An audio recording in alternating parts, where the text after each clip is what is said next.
I was younger, I used to like wearing army pants because they were baggy and I had a really big butt. Even if I wore jeans that were my size waist, my booty was massive. And no matter what, with my big old massive booty, the jeans were always too tight around my backside, but they were huge around my legs. And I got some pretty big legs for a little guy. So I wore these BDUs. That's the battle dress uniform. So I just had the boots. I wore the boots because they're super comfy and I have restless leg syndrome. So I walk everywhere. I can't stop walking. Before I go to bed, I got to walk at least 3 miles. And that sucks because I have hip issues now. I got back issues now. I got knee issues now and feet issues now. But this is like 1993. It would have been 94 actually. I would have been around 13 years old when we lived in Seatac. And there were some homeless folks that were friends of mine. Always treated me like a person, and of course I like that because there's a lot of people that didn't. The high school I went to was Lincoln High School in Tacoma, Washington, eventually. That's a different story altogether. 81% minority though. So I was actually the minority there, which is par for the course. Most of the places I grew up, I was the minority. So in between when I got off the bus from school and when Diane got home, it was sometimes a couple hours, and I always waited until Diane got home to go home, or usually tried to, because my dad wasn't abusive if Diane was there, and I liked that. Oh, verbally yes, but not physically. And so I was hanging out with some homeless folks that I know, and one of them was a Vietnam veteran. I called him a liar once about it. I said, nobody who was in Vietnam ever talks about being in Vietnam. And he was showing me the shrapnel.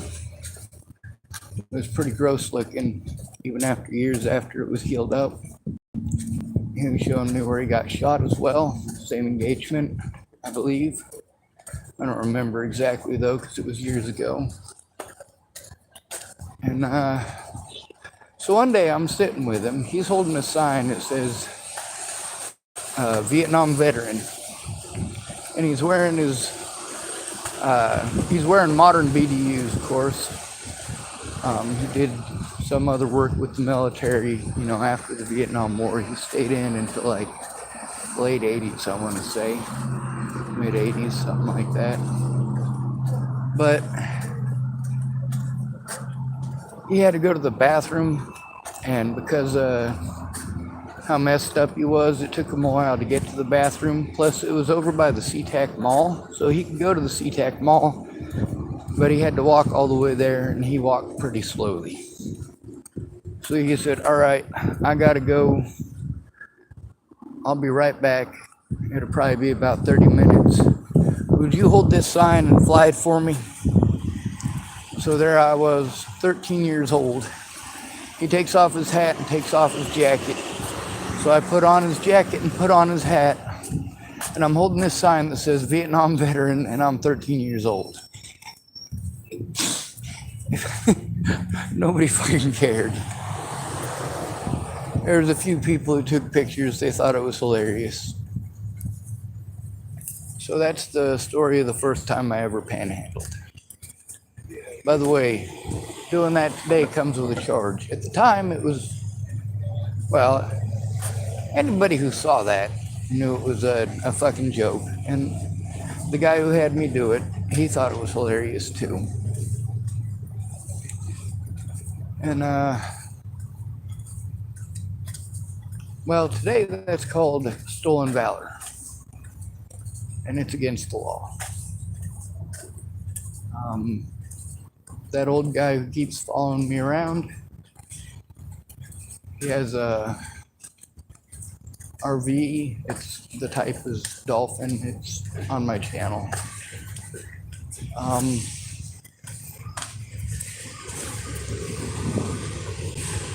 I don't believe he's a veteran. He might be though.